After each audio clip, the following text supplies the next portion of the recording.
कुरैशी साहब मौजूद हैं। हम अक़लियतों के सिलसिले में उनसे कुछ बात करना चाहते हैं, आप हमारे जवाब देंगे। मैं सबसे पहला सवाल खुसरो साहब से पूछना चाहूँगा। अभी आपकी तकरीर हमने समाअत फरमाया, उसमें आपने हुकूमत कर्नाटक की पॉलिसी और अक़लियतों के ताल्लुक़ से जो काम हुकूमत करना चाहती है उसको वाज़ेह किया, मगर मौजूदा जो हालात हैं, ख़ास करके हमारी कोस्टल एरिया में मुसलमानों के साथ जो जुल्म हो रहा है और कई जगहों पर मुसलमानों को नुकसानात पहुंचाए गए और मसाजिद वगैरह पर हमले करके इस तहफ़्फ़ुज़ को पामाल करने की कोशिश की गई। तो मैं ये पूछना चाहूँगा आपसे, अक़लियती कमीशन होने के चेयरमैन होने के नाते से, कि इस ताल्लुक़ से आपकी कमीशन ने या हुकूमत कर्नाटक के जो अक़लियती मिनिस्टर हैं उन्होंने इस ताल्लुक़ से कोई एक्शन लिया या कुछ मौक़िफ़ इख्तियार किया? इस बारे में आप जवाब दें। आप जो सवाल किए हैं उसका जवाब ये है, जैसे आपने बताया कि कोस्टल बेल्ट में अक़लियतों के साथ जो ज़्यादती हो रही है, तो उस संदर्भ में आपको ये बताना चाहता हूँ मैं कि पिछले माह 27 तारीख को मैंने चार्ज लिया है और चार्ज लेने के फौरी ही बाद आपका कोस्टल बेल्ट का यानी मैंगलोर का दौरा हुआ है। 12 से 15 तारीख तक मैंगलोर में ही था। जैसे आपको पता होगा तो गालिबन 16 तारीख थी कि पता नहीं क्या थी, वो हिंदू जागरण हिंदू समाज उत्सव जो इतवार को था, पता नहीं तारीख क्या थी उस दिन, 14 थी। तो 12 की रात को हम मैंगलोर पहुंचे और ये ख़ास चीफ मिनिस्टर की तरफ से ये बोला गया हमको, जैसे हमने चेयरमैनशिप का चार्ज लिया, कि मैंगलोर बेल्ट में कोस्टल बेल्ट जो बता रहे हैं यहाँ पर जो गड़बड़ें चल रही है उसका आप जायज़ा लीजिए।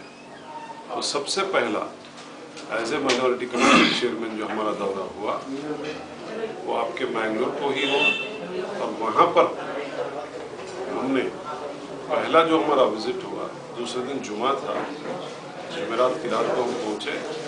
जुमा वाले दिन पहले हमने उल्लाल का दौरा किया। उल्लाल में एक बच्चे के साथ कुछ ज़्यादती हुई, सब इंस्पेक्टर ने कुछ मारधाड़ किया था उसके साथ। तो वहाँ जाकर उस बच्चे से मुलाकात किए, उनके घर वालों से मुलाकात किए और सरकार जो इक़दाम लेना चाहिए उस पर वो इक़दाम ले चुके हैं। उसका नतीजा जल्द ही आपके सामने आएगा।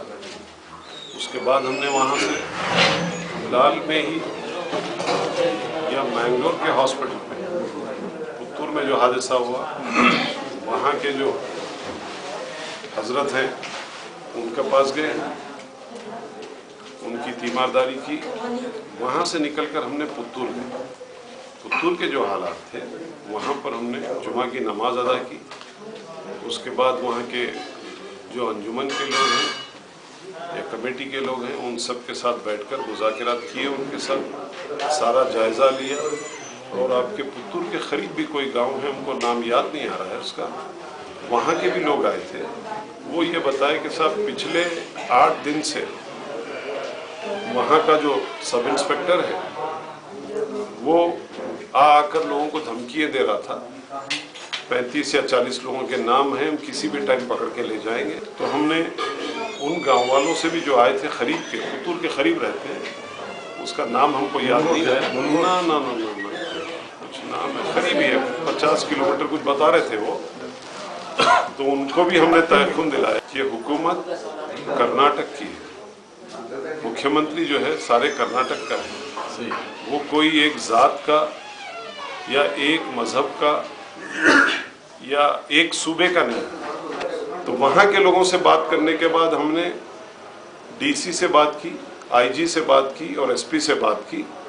और उसी दिन शाम में आईजी के ऑफिस में हमने बैठकर इन सारे चीज़ों का जायज़ा लिया, लेकर के पुत्तूर के जो लड़कों को गिरफ्तार किया था, उन लड़कों को निर्दोष जो थे, उसमें ये नहीं था कि खाली मुसलमान लड़कों को गिरफ्तार किया, दूसरे भी कौम के बच्चों को गिरफ्तार किया था और वो निर्दोष थे वहाँ के लोगों के हिसाब से, उन सबको छुड़वाए और वहाँ बैठकर ये सारे चीज़ों पे चर्चा हुई है और उसके बाद उसका नतीजा ये हुआ है कि अब अगर आपके ताल्लुकात हैं पुत्तूर में, वो खरीब के गांव में या उल्लाल में, वहाँ से पता कीजिए आप कितने आराम से वो रह रहे हैं। तो ये इस बात का सबूत है कि सरकार ने कोई इक़दाम ली है तभी तो जाकर हालात नॉर्मल हुए हैं।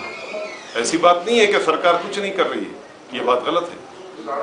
तो ये इक़दाम लेकर इसके बाद में चूँकि इलेक्शन कोड ऑफ कॉन्डक्ट है, अगले महीने इलेक्शन है, पोलिंग है, तो इस टाइम पर माइनॉरिटी कमीशन भी कुछ नहीं कर सकेगा और दूसरे कोई इदारे भी कुछ नहीं कर सकेंगे। तो हमने इलेक्शन के बाद डीसी के साथ बैठकर, आईजी के साथ बैठकर, एसपी के साथ बैठकर कुछ प्रोग्राम्स बनाए हैं जिससे कि कम्युनल हार्मनी, ख़ास तौर से उस जगह के लिए, सारे स्टेट के लिए, in general, in particular coastal belt के लिए क्या इक़दाम लेना चाहिए, कैसे आपस में सद्भावना बनाकर चलना चाहिए, इसके इक़दाम किए जा रहे हैं, इसके प्रोग्राम्स हुए जा रहे हैं। इंशाल्लाह आपको इलेक्शन होने के बाद जैसे रिजल्ट आ जाएगा अप्रैल मई के महीने से वो प्रोग्राम्स हम चालू करेंगे इंशाल्लाह। तो जब आपको उसका रिएक्शन भी पता चलेगा और क्या इक़दाम लिए हैं ये भी पता चलेगा। कुछ अगर आप बता दें तो बेहतर है कि क्या इक़दाम पिछले 6 महीने से जो हालात हो रहे हैं बैदूर से लेके मैंगलोर, गंगोली में जो है चर्च पर हमला, उड़पी में मस्जिद पे हमला, फिर मैंगलोर में चर्च पे हमला, 13 चर्च पे हमला और 7 मस्जिदों पे हमला और फिर औरतों की इज्जत लूटने की कोशिश की गई। बहरहाल इस हालात को देखते हुए कि आपके जहन में कोई चीज़ के क्या कर सकते हैं आगे हुकूमत? डेफिनेटली कर सकते हैं, इसमें आपका विल पावर चाहिए करने के लिए। आप 6 महीने की बात बता रहे हैं, मैं 6 महीने का पीरियड नहीं लूँगा। मैं जब से चार्ज लिया हूँ 27 फरवरी, तब से मैं आपको बात कर रहा हूँ। इस पीरियड में जो हमने इक़दाम लेकर आए 29 है, एग्जैक्ट 1 महीना 2 दिन हुए हम चार्ज लिए हुए। इस 1 महीना 2 दिन में जो घटनाएं हुई हैं उस पर जो सरकार इक़दाम ली है, एज ए माइनॉरिटी कमीशन जो इक़दाम लिए हैं वो आप सबके सामने प्रिंट मीडिया में आया है, इलेक्ट्रॉनिक मीडिया में आया है। उस चीज़ पर हम चर्चा करेंगे। पिछले 6 महीने में क्या हुआ है उस पर आप चर्चा ना करें, आगे मुस्तकबिल देखना है हमको। जो पिछला हुआ है वो हिस्ट्री हो गई। आपने जामिया मस्जिद का दौरा किया था जी? आपने उड़पी की जामिया मस्जिद का नहीं, उधर नहीं गए थे, उधर नहीं। वहाँ पर मुसलमानों का कहना है कि जो पोलिको जो मस्जिद है जी, वहाँ पर एक मुसलमानों की गाड़ी जा रही थी उड़पी से। उस वक्त समाज उत्सव से जो हिंदू लोग लौट रहे थे, उन्होंने पथराव किया।